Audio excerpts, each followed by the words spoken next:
So there is hope, but what else can we do?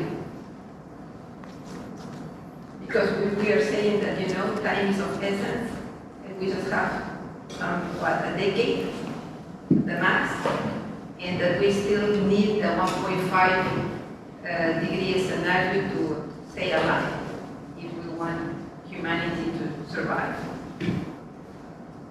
How do we push? Who do we push? Yes? Yes, thank you so much.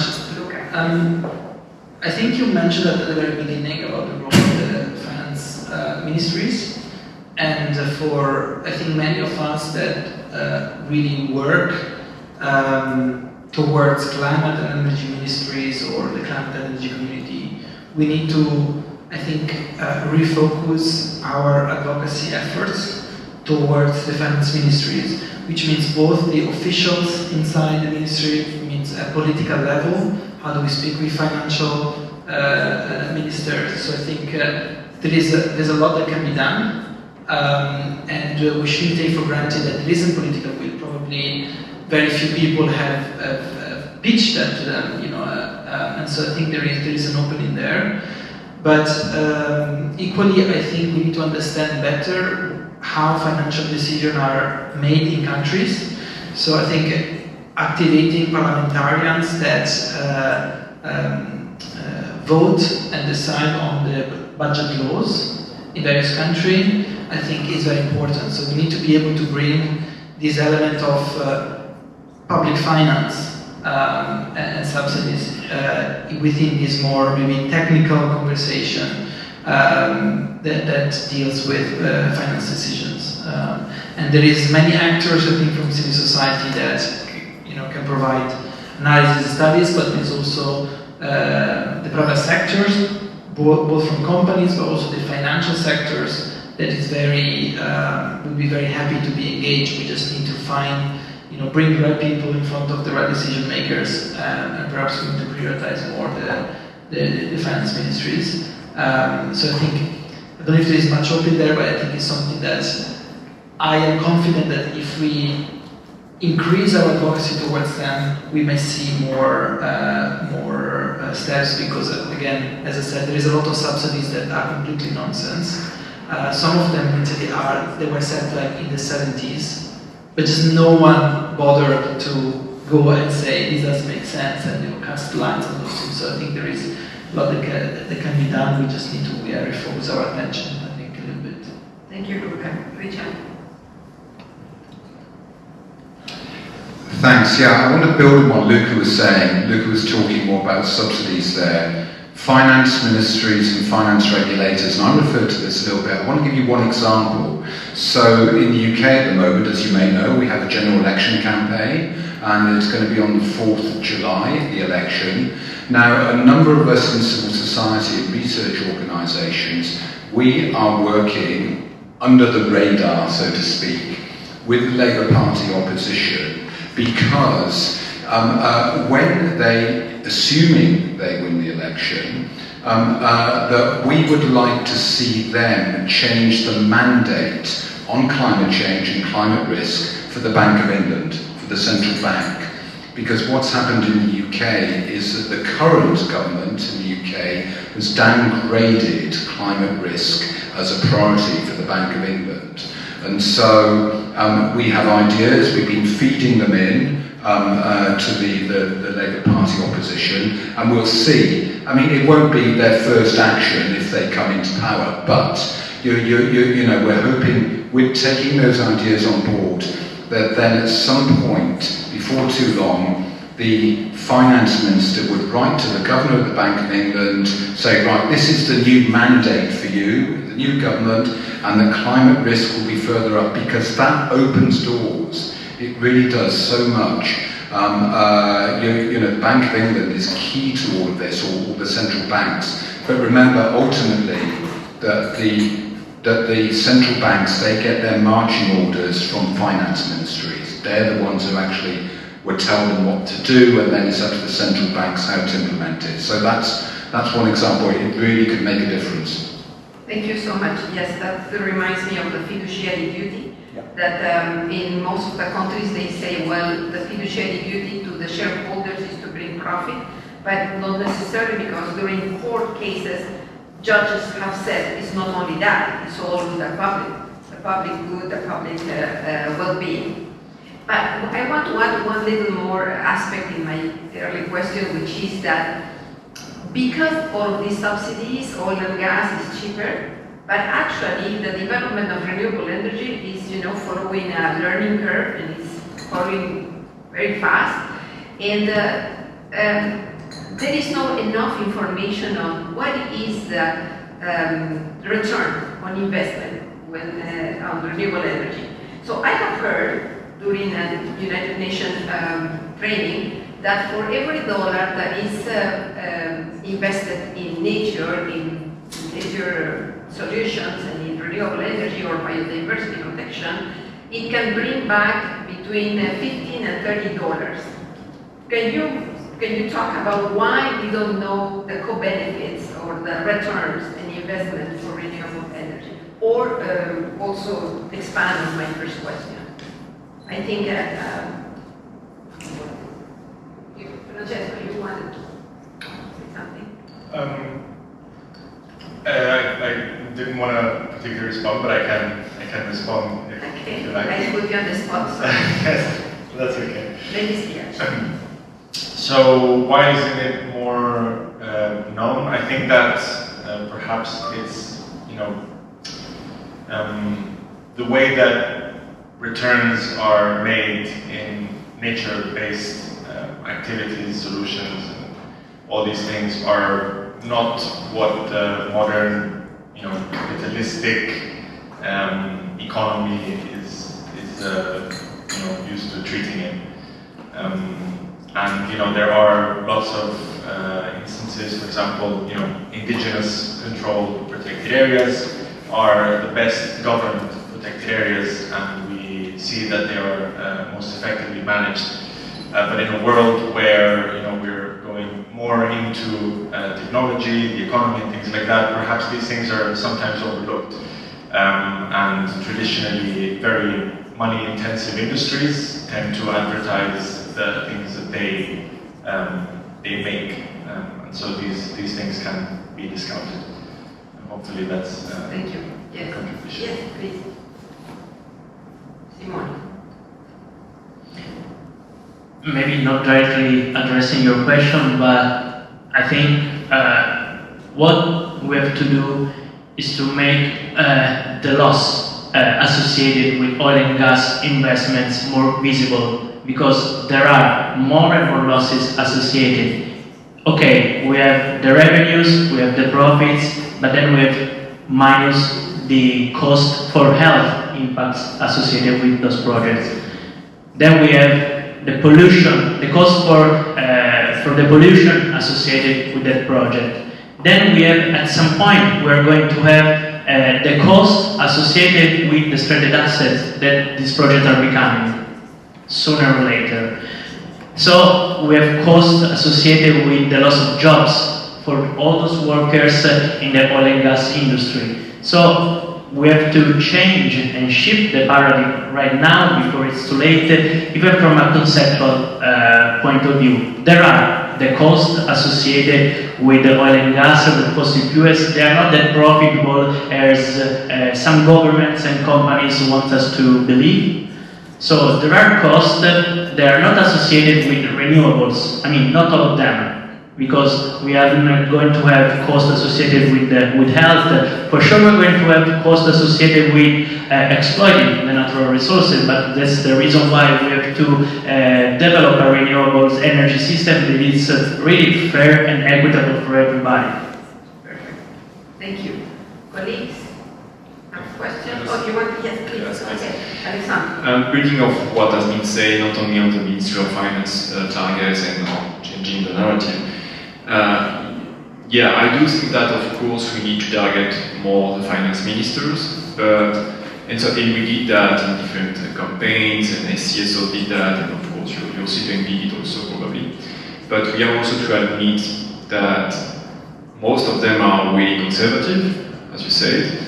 So it's not just about educate them about the interest of green transition. It's also trying to put pressure on them to make sure that they do the right change. And it's not always easy, to be honest. One of the key tool and tactic that might be interesting and that probably we don't do enough, I'm speaking about Europe especially, is to mobilize, for instance, financial actors, shareholders, investors, who want clearly to invest in the green transition and make sure that their voice is heard by the finance ministries. The other type of actors which have been a bit ignored in the campaign and advocacy work that has been done by NGOs in Europe it's absolutely not a judgment, I'm part of it. It's how we work more with small and middle-sized companies which have a clear benefit regarding the green transition. And you can imagine that in the recent years, the energy costs for these companies have been higher and higher, so they do have the interest to develop access to renewable energy and not just depend on the price of gas, on oil and coal on the European market, for instance. So we need to bring more links with these companies to make sure that they are heard, that they speak in the key mainstream media to really push our messaging with the Ministry of Finances and of course beyond. And last but not least, because you mentioned it, the trade unions. There are different branches in trade unions. Some of them are in favor of the green transition, some of them are really, of course, blocking because basically this is their job. They work in oil and gas industry. It's totally normal that just to protect their job. But we clearly need to change the narrative about in demonstrating that green jobs at the end can bring something more relevant for them and be sure that the trade unions really back the green transition too. So I hope that we will work together to do this. So all of you have mentioned at different times that we should follow a whole government approach. And one of the examples is not only go into the environment, climate, and natural resources minister, but also implicate the finance. But there are other elements in this finance sector, which is, for example, the competition, some regulators, the Competition Act. There's a lot of greenwashing. And, net zero alliances of banks, net zero alliances of fossil fuels exist. And then when we go inside, we learn that they are not what they are pledging, they are not doing, they are not walking the talk. So that's another aspect that I think if you can comment, it will be important. In Canada, for example, we are about to pass a bill that is called Sustainable Jobs. The opposition didn't like the word just transition, but they accepted the word sustainable jobs. But my question to the Ministry of Labor was, you are putting there this bill, but there is not yet a sustainable renewable energy sector. So who should be creating these jobs? And don't we need money to create this sector of sustainable jobs? Yes, please. Luca. Yeah, so I think this is a very important question of how do we finance the transition, and including mobilizing investment to produce productive things and capital, infrastructure and industries. And I want to say two things. So many countries, many African countries, many South American countries, and Italy have very high level of debt. And we know that the debt issue is getting worse and worse. And therefore there's an issue of debt sustainability and how to avoid debt default. Well, if you are, and this is bad for the transition because those countries, in particular African countries, they basically don't have access to capital because they are too risky. and they can access the capital market, and at the same time they don't have fiscal space to make those investments because they have too much debt, right? So, well, guess where is the first place to go in terms of finding resources? Fossil fuel subsidies, right? So there is a case there to first avoiding new subsidies because increase your debt if you're already very in debt. But if you're looking for new resources because you need for the transition, think about how you can use what you are spending for oil and gas for other things, right? So I think that's a very important point for how to manage very high level of debt, so where to find your resources. The second thing is, if you really want to do the transition, at some point, basically we need to electrify. And why are the costs of gas and oil so cheap? It's often artificial, right? And of course, if you take a country like Nigeria or any other country where the cost of gas is so low, it's impossible then to decarbonize because electricity at the moment will still be high. So I think we need to reverse that equation. So we need to make electricity, including electricity prices, cheaper. So perhaps there is the case for subsidizing electricity prices if they come from renewables, right? And so you basically create the condition to leave oil and gas, both the market condition and the for subsidies, because there is an electrified economy, because households are access to electricity, industries are electricity. So the more we electrify, the more actually we can reduce the subsidy, oil and gas subsidies. And so often it's a bit too distant, but actually in reality is much closer than we think. And probably we shouldn't, while we electrify, we should probably start increasing the price of gas, because by cutting the subsidies that goes into gas. So at some point there is no reason why petrol should be cheaper than electricity. Actually, electricity is already cheaper in transport in some cases, yeah. And so maybe we need to start lifting some of the subsidy for diesel at least and petrol in some countries. So. Thank you. Yes. Yes, I would like to add one comment because from this.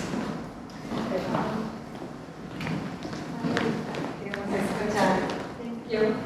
So I would like to add some comments on this because, of course, I think that we need also to consider another part of the play and of the actors. So it means the people, the civil society, how to mobilize consensus. Because nowadays, of course, everybody talk about climate change and so on, but not those technical aspects, and there are not a translation in more general speaking regarding those topics in order to engage people in asking some specific requests to the governments to where to allocate the funds and so on. So then, in the meantime that we work with the technical actors and so on, we should work with them and following what Luca said before, so shifting towards the electrify.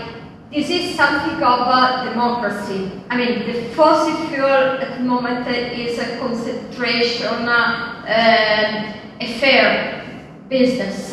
Instead, the renewable could be much more spread because if you, can find your own energy and so on, you are free from what the other impose to your bill and so on. So then, and this part could provide power, will provide some power to people. So then, and creates new allies in this kind of transition. So then, potentialize the power of finance or the Ministry of Finance or the central banks and so on, because are the people that retake the power to decide how they want to spend, how they want to consume and produce their energy. So, and in the meantime, we have to join these two kind of process. Thank you, Marguerite. So we have Cecilia and then Sergi. Okay, thank you very much. I don't want to be, ask too much, so I'll pose some questions. One of you would like to help me with these. Thank you. First of all, I would like, regarding what Margarita was telling, trying to explain these things to the public and gain public support, which is really a challenge. We all know here. So, which are the mechanisms that are working best in terms of sustainable financing? Are they some examples we could maybe say, okay, look at this? Thomas, you were mentioning, like you said, differentiated interest rates. Which of them are really providing results, especially in developing countries? If any of you know something, thank you, because I would go into that area in order to try to explain why we should make the transition. That would be one. The second thing has also to do with something that Margarita was saying, is that I think that, help me think about this, because once you put the renewable infrastructure there, well, the sun doesn't charge you, the wind either. So the business model changes fundamentally, and it does the opposite, like from concentrating, right? So this is also a geopolitical issue. So do you know about people or think tanks that are thinking about the geopolitical and economical shifts if we really make the transition? How would it work? That would be the second one. And sorry, again, if you want to answer.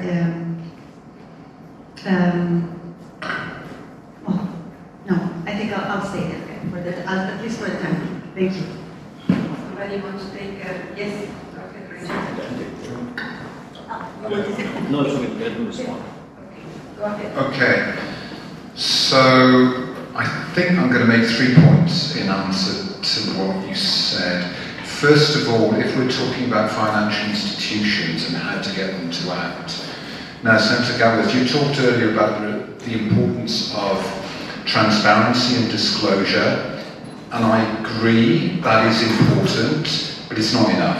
No. It really isn't, right?